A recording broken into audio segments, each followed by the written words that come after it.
Hi guys, this is our lab review video for Lab 13, Superior and Posterior Mediastinum. Alright, so let's get to it. Remember, our mediastinum is the region that is in between the two lungs, and we are dissecting superior mediastinum and posterior mediastinum. So superior mediastinum, we're going to be looking at the basically different vessels and nerves. We'll be finding the thymus, we'll be looking at the thoracic duct for lymphatic system, and then, yep, pretty much just that. Posterior mediastinum, we'll be looking at the descending aorta, aka thoracic aorta, the esophagus, more thoracic duct, and then the azygos system of veins, and then we have the sympathetic trunk with innervation. All right, so then do you know the boundaries of the mediastinum? Well, we said we have the superior mediastinum, and then we have everything below is the inferior mediastinum. Inferior mediastinum has a middle mediastinum, anterior mediastinum, and posterior mediastinum compartment. We're concerned with posterior and superior today. So the boundaries for superior are you draw the transverse imaginary line from the sternal angle, and then posteriorly we have TV2 through TV4, the disc, vertebral disc superior to TV2, and then the vertebral disc inferior to TV4, and then superiorly we have the rib 1, and then I suppose the top of the manubrium, which I can't say pronounce anything. All right, what bony structures? Okay, so we just kind of went over this. Manubrium, we see ribs 1 and 2, and then you remember we said that it's actually vertebrae 2 through 4, and so you're like ribs 1 and 2. Why isn't it ribs 1 through 4? Well, remember the ribs go at an angle, so if you draw a transverse line from the sternal angle, you're really getting, right, you have first 2 ribs, but you got 1 through 4 of the vertebrae. All right, so then in the posterior part we have the vertebrae, we have the manubrium, head of the sternum, and then we have the ribs overall. Okay, structures of the superior mediastinum. Really, we're looking at the arch of the aorta and its branches. We have the brachiocephalic. Remember, brachio means head, or brachio means arms, cephalic means head. Left subclavian, and then left common carotid. We're going to be looking at the nerves, specifically vagus, phrenic, left recurrent laryngeal, which is easy to find. Right current laryngeal is not so easy to find. And then the sympathetic nerves with the sympathetic trunk and ganglion, which are lateral to the spinal cord. Thymus is going to be really on the anterior part, and then we have the great veins. All right, we'll just move on. Hi guys, here's just a quick look at the thoracic arteries. I didn't find this to be super clear in lecture, so I think clarifying it would be a good thing. So basically, we're talking about the mediastinum, and we know that the mediastinum is really broken into superior and inferior parts, right? And then inferiorly, we have the anterior portion by the sternum. We have the middle portion, which contains the pericardium, and then we have the posterior portion. And for this lab, right, we're focused on the superior and posterior dissection. So what are the relevant arteries? Well, starting with our aortic arch, we have that coming from the left ventricle of the heart, right? We have 3 branches coming off the aortic arch.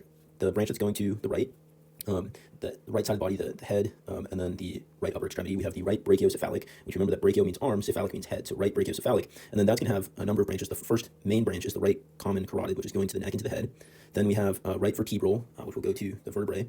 And then the right brachiocephalic continues and becomes the right subclavian, which we know becomes the axillary artery, then the brachial artery. So we're saying that right subclavian eventually goes to the right upper extremity. In the front of the mediastinum, though, the right subclavian is going to give a branch that becomes the right internal thoracic artery, and that is going to give branches, so that will travel along the front of the chest right below the sternum, and that will give branches for the intercostal, that will become the anterior intercostal arteries for each of the intercostal spaces anteriorly, and then those will meet up with the posterior intercostal arteries overall. And then the other important branch that we need to know for the front anterior part of the chest cavity, it starts off in the superior region, of course, the pericardiophrenec artery, which is going to supply the pericardium and then the diaphragm. And so you can see that it starts superior and then it travels to the middle of the mediastinum. All right, so it's going to go to the diaphragm, pericardium. Okay, great. That's not what we're focused on today, but we should just theoretically visually be able to see that, although we removed the heart in dissection, so perhaps not. And that's going to travel along with the phrenic nerve. All right, so then the aortic arch on the left side of the body, we have the middle branch of the aortic arch is the left common carotid artery, which is going to the head and the neck. Then posterior to that, we have the left subclavian, which we know is going to left upper extremity. And then the descending aorta has a number of different branches. We were given this table in lecture. We won't give it a nice diagram like this, so I have to make myself. We have the first branch off of it is the bronchial branches to the bronchi, right? The trachea to bronchi going into the lungs. Then we have on the posterior side all of the posterior intercostal arteries, which are traveling, on the costal groove below on the inferior part of the ribs, and those meet up again with the anterior intercostal arteries. Then continue going down, you have the mediastinal branch of the aorta, and that's just small descending aorta, small branches supplying lymph nodes, vessels, nerves, and the areolar tissue. All right, and then we have the esophageal branch, and that follows along the esophagus, and so it's actually going to have a couple of different branches off to go to the esophagus. Then we have the pericardial branch, which is going to go to the pericardium, and then the superior phrenic artery branch, which is going to go to the right phrenic diaphragm, and then we have the final one, the subcostal artery, and that's going to be located inferior to rib 12. All right, so let's see if we can find these on our software. We'll start with the anterior side. All right, so here we have our aortic arch, and the aortic arch, we can see we have the brachiocephalic trunk, which is going to branch into our right common carotid, and then we have the subclavian artery. From the subclavian, we have the internal thoracic artery, which we can see is giving rise to our anterior intercostal arteries. All right, and then we also have, let's see if I can select it, the pericardiophrenec artery, which is going to the pericardium and the diaphragm. On the left side here, which is a little bit easier to see, we can see it traveling here along the pericardium to the diaphragm. All right, and then you can see it's the same thing. It's coming off of the long thoracic here, or the internal thoracic artery, excuse me. Okay, and then we have our other parts of the aortic arch. We have left common carotid. We have our subclavian artery on the left. All right, and now we get to the posterior mediastinum. So we have our descending aorta, aka the thoracic aorta, and we have the various branches. So starting at the top, let's see if I can get it right below the arch, and it's going to go to the trachea, or the bronchi, and you can see a cross-section of the bronchi right there. So let's see, it's like the superior bronchial branch of the aorta, go to the bronchi. Then we have the mediastinal branches going to just mediastinal, I think it was like different nerves in that region. All right, and then you can start to see we have the esophagus here. So this is right below it, the esophageal branches. And then we have the pericardial branches going to the pericardium. You can kind of see it right there's the pericardium. And then more esophageal branch. All right, and then we're going to get to the harder to find. Oops. We have the superior phrenic artery coming off of the aorta down there. And then the one that is the hardest to find because it's the deepest, or the most towards the feet. Nope, not that one. Let's see, subcostal. Should be, I think, this one. Yep, subcostal artery. All right, and then the ones that we haven't pointed out yet because they go along the ribs and they're constantly breaking off. You can see we have the intercostal arteries. All right, and then it's important to know this is the highest up one from the descending aorta, and this is the third posterior intercostal artery. Where do the first two come from? Well, here's one right here. It's the second posterior intercostal artery, and you can see the first one right here, and that's coming from the supreme intercostal artery, which is coming from a branch of the left subclavian. So the costocervical trunk, which is coming off of the left subclavian artery. All right, so hopefully that helped. Maybe as clear as mud, maybe not, but those are the arteries of the thoracic region that we need to know. All right, now we're going to take a look at the venous system of the thoracic cavity. Before we do that, though, I'd like to just quickly mention a couple things with the thoracic arteries that I didn't include in the last diagram. The internal thoracic artery that's on the anterior part of the thoracic cavity, we have it's traveling right along the posterior part of the sternum. I didn't mention the two branches at the end, but we need to know the musculophrenic branch and then the superior epigastric branch. It's basically the terminal end of the internal thoracic artery. Musculophrenic, of course, going to the diaphragm. And then we have the superior epigastric, which I believe will be for the GI tract eventually. All right, so then we have also the first two intercostal arteries. I mentioned it on when showing the software, but the left subclavian is going to give a branch off of that, which will eventually branch and get to the first posterior intercostal arteries. So that's worth just pointing out really quickly. All right, on to veins. So with our venous system, we have this nice diagram from, this is from a previous lecture, in previous lab 11, but in terms of what we want today, we're looking at the posterior mediastinum and then superior, but this is just the whole picture overall of what we have. So we have, of course, the superior vena cava and the inferior vena cava, and in between that is the heart, right? They both feed the right atrium. The superior vena cava, branching off of that, we have our brachiocephalic vein on both sides. And so remember, brachio, arm, cephalic, head. So those are going to the head and arm. The internal jugular vein going to the head on both sides, and then the subclavian vein, which we know is eventually going to go to the upper extremities. All right, so then branching off of, we'll start with the anterior part, even though we're not dissecting it in this lab. Branching off the brachiocephalic vein, we have, just like with the arteries, we have the anterior, so the internal, let's see, this guy right here, internal thoracic vein, which is this guy, and that travels down, and that's going to give us the anterior intercostal, so the arteries, veins, and those will go along the inferior border of the ribs. And then just like with our artery, it's going to end in the superior epigastric vein and the musculophrenic vein. All right, so it just follows along with the arteries in that regard. Nothing special to know there. Then we have the pericardiophrenec vein, which is going to branch off of the brachiocephalic vein. And again, this is happening on both sides. So this is going to be traveling along the heart. It will be getting blood from the pericardial sac, the pericardium, and then it will also go to the diaphragm, right, the phrenic part right here. All right, also branching off of the superior vena cava, and this is more of what we're dissecting today, we have the azygous system, right? And so on the right side here, we can see the azygous vein coming down, and that's going to give branches to our posterior intercostal veins on the right side. And then on the left side, that's going to branch into our accessory azygous veins. And then we are going to have posterior towards, not posterior, towards the feet, we have the hemiazygous branch, which is going to give the left posterior intercostal veins. All right, and then the azygous and the hemiazygous both feed into the inferior vena cava. Okay, so then not too bad, and then it's worth noting, just like with the arteries, the first two intercostal veins, posterior intercostal veins, are coming from the subclavian vein. So let's just take a quick look. It's really not too bad. It really follows the arteries, but here we have, starting with the superior vena cava, then it's going to branch and give us our brachiocephalic veins. Our brachiocephalic is going to branch into the inferior jugular vein, and then it's going to continue as a subclavian vein on both sides. So brachiocephalic, internal jugular, and then continue as the subclavian, and then we have the external jugulars as well. All right, and then off of the brachiocephalic, we have this internal thoracic vein, which goes along with the internal thoracic artery. That's going to give us our anterior intercostals. All right, and then the internal thoracic vein is going to branch and give us our musculophrenic, and then it's going to give us our superior epigastric, which we can see is going down to our GI tract. Okay, so that's the front, and then also we have the pericardiophrenic vein right there, which is coming again. We have the brachiocephalic that's coming off of. Then in the back, it's a little bit harder to see here, but we can, maybe if I remove these lungs, see, hide. Okay, well, it's a little bit harder to see. I'm going to remove the descending aorta.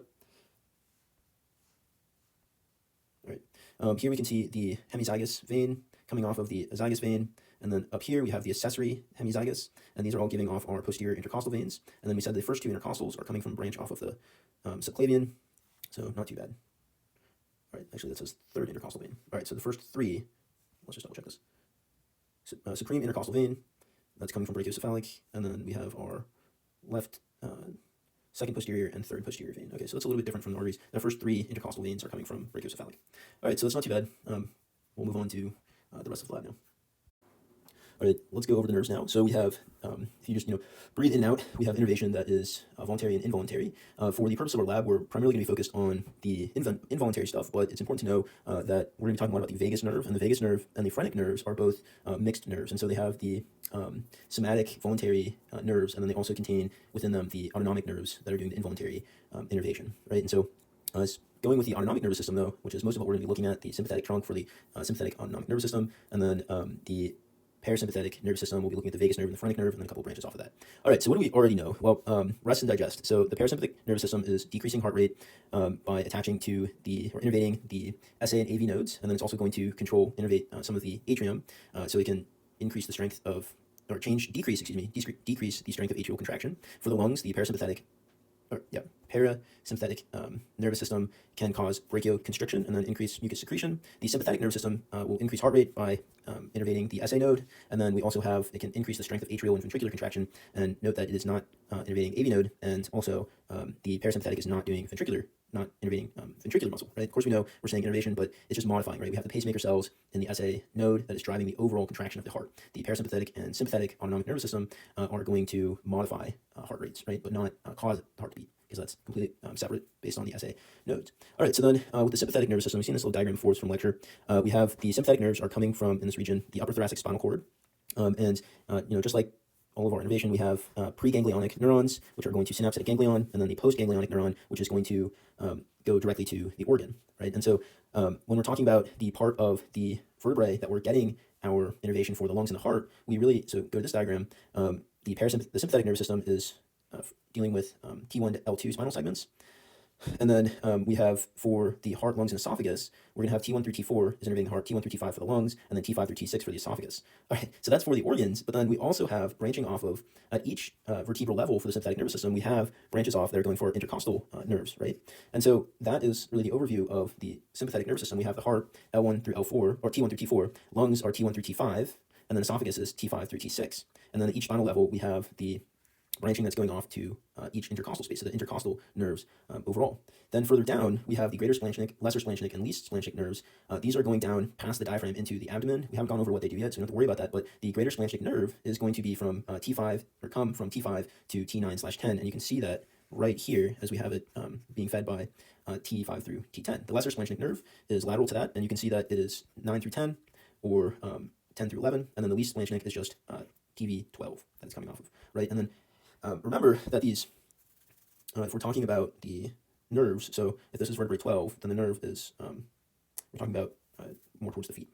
All right, from that level. So that is the overview of the sympathetic nervous system. We know that it is releasing neuroepinephrine on the postganglionic side. We have acetylcholine. The parasympathetic nervous system, it's important to know that the preganglionic neuron is insanely long, and its ganglions are going to be located in the organs that they innervate, right? And so for the lungs and the heart, these ganglions for the parasympathetic are going to be located on the organs themselves. All right, and so those are innervating the M3 muscarinic receptors and the M2 muscarinic on the heart. All right, and then sympathetic is beta 1, beta 2 for heart, beta 2 and alpha for lungs. Okay, so in terms of sensory innervation, we have pain receptors, baroreceptors, which are stretch and volume, and then chemoreceptors, which are going to measure blood content of oxygen and carbon dioxide. And these are going to travel along the nerve plexuses with the autonomic motor neurons. And we're concerned with the cardiac plexus, the pulmonary plexus, and the esophageal plexus overall. There's a lot. Okay, so then one other thing before we go into that too much, we've seen white ramus communicans and gray ramus communicans. For some reason, these words do not stick in my head. So white ramus communicans are preganglionic sympathetic nerves. Gray ramus communicans are postganglionic sympathetic nerves. All right, and white ramus is going to be lateral to the ganglion on the sympathetic trunk. Right, so this is the sympathetic trunk, and then the ganglion is here, and you can see it better here. The lateral one is our white ramus communicans, and then our medial one is gray ramus communicans. All right, so moving on, the different plexuses. We're looking for the cardiac plexus, the esophageal plexus, and the pulmonary plexus. And you can imagine these are basically a network of nerves that are innervating the heart, esophagus, and lungs. And it's important to know that the different plexi are going to have contributions from the parasympathetic and sympathetic nervous systems. Okay, so if we were to look at that in this chart, you can see you have the part of the cardiac plexus here on top of the trachea. You also have cardiac plexus on the back part of the heart as well, but we remove that. Then we have the pulmonary plexus, protrudes from behind the left bronchi, and then the anterior pulmonary plexus is also partially on the bronchi overall. All right, the esophageal plexus is easiest. Why? Because it's on the esophagus overall. Oh my goodness. Okay, so yikes. Couple last things. So the parasympathetic nervous system in this region is really derived from two chunky nerves. The first one is the vagus nerve, which is from cranial nerve 10. And I'm laughing because it's just like so much. Then we have the phrenic nerve, which is from cervical vertebrae 3, 4, and 5. The vagus nerve is going to contribute against each of these plexuses, but we have a branch, the cardiac branch, the cardiac plexus into the heart. Then we have contributing to the lungs. I don't know if we have a name of that branch or not. And then we have the esophageal, it's going to branch the esophageal plexus, right?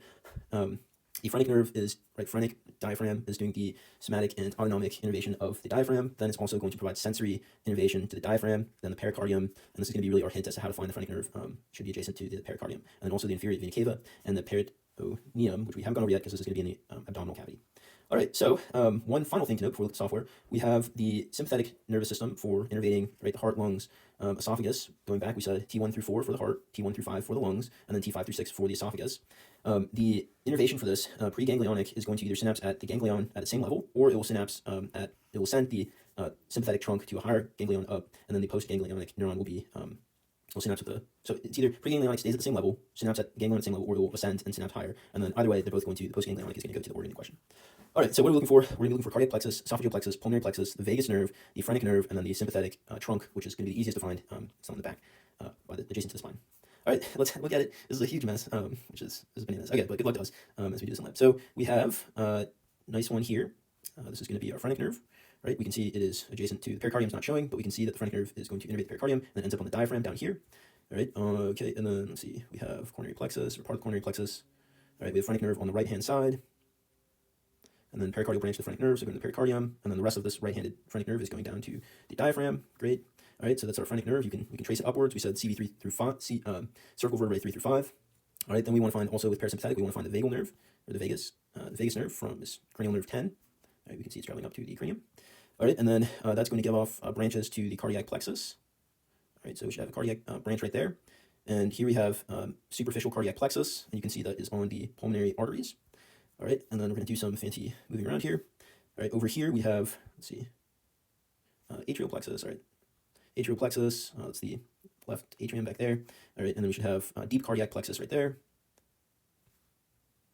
Anterior pulmonary plexus, which is interesting because it exists on, you can see that it's partially on the pulmonary arteries. Okay, and then adjacent to that we have continuous deep cardiac plexus, and then posterior pulmonary plexus. All right, so posterior pulmonary plexus, that makes sense, it's on the bronchi. Then the one that's a little bit tricky is the anterior pulmonary plexus, is on the pulmonary arteries, and then posterior to that we have the deep cardiac plexus. All right, and then we had the atrial plexus. This is part of the atrial plexus right there, and the other part of the atrial plexus is on the atrium, left atrium back there. All right, so that is, and then we can go down, so we found the pulmonary plexus, cardiac plexus, then we have the esophageal plexus. All right, there's our esophagus, and esophageal plexus, we have the vagus nerve leading to that. There's the esophageal plexus, and then let's see if we can see that we have contribution from our esophageal nerves. We said that was TV5 through TV6, and so that's sympathetic. All right, on the sympathetic front, we can see that we have the sympathetic trunk going upwards, interganglionic branches. Let's see, greater splanchnic. All right, so greater splanchnic, we said TV5 through TV10 roughly. All right, and then each of these, at each vertebrae, we have our ones that are getting in the way, making everything hard to see, our intercostal nerves. And then I think that is just about it. We've covered just about everything. We have the splanchnic nerves, which we started to find. So we have greater splanchnic, and then we have to go down to about TV10 to see the other ones. So I'm going to remove the diaphragm. And my goodness, we got a lot of stuff here. So let's see, greater splanchnic. Then we have lesser splanchnic. And then at 12, we have least splanchnic. All right, so that was ridiculousness. So good job, guys. Let's just move on. Okay, so one quick thing about the thymus. Thymus is bilobar. I added this slide myself. It is greatest in size at puberty, and then it gets smaller. It's mostly replaced by fat as you get older. It's supplied by the left and right internal thoracic artery. It has venous drainage into the left brachiocephalic vein, and then the immune system. Remember, the purpose of the thymus is for T cell maturation. All right, so recognizing the structures of the superior mediastinum, really, this is great stuff because you can see here we have some imaging, and if you know the approximate orientation, right, we have the trachea and the esophagus are posterior to the heart, right, and so you can use that kind of to remember that the esophagus is the furthest back, And once you get below the lung, or below really the heart region, right, the trachea is branching into the bronchi right behind the heart. And so once you get below the heart, really you have esophagus is going to be what you find back there. And then, so we have the brachiocephalic trunk of the aorta, you have the left common carotid, left subclavian, then we have the right brachiocephalic vein, and then left brachiocephalic, and then we have our phrenic arteries, or phrenic nerves, excuse me, and thoracic duct, and left recurrent laryngeal, and then our right vagus. Okay, one quick thing left. Recurrent laryngeal is for the muscles of the larynx, except for the cricothyroid muscle, which we'll go over in the future. All right, posterior mediastinum, we have left and right, but overall, the contents of the posterior mediastinum are the descending, aka thoracic aorta, the esophagus, thoracic duct, for lymphatic system, then the azygous system of veins, and the thoracic sympathetic trunk. So here we can see the esophagus, we can see our nerves, we have the azygous vein coming down, we have the arch of the aorta, but remember, if we're talking the posterior mediastinum, technically all of this is superior, and so everything here is posterior mediastinum.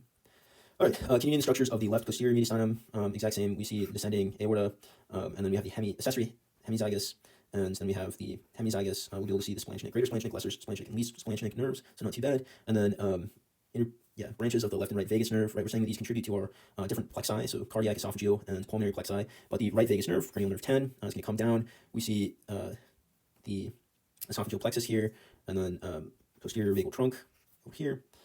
And yeah, so that's about it. Lymphatic system, we have the thoracic duct draining into the left subclavian vein, and then it travels down the center of the vertebral column. And then splanchnic nerves are, we already went over this, but going down to the abdomen. And then the thoracic duct has its origin here with the cisterna chili, which is deep or below towards the feet diaphragm.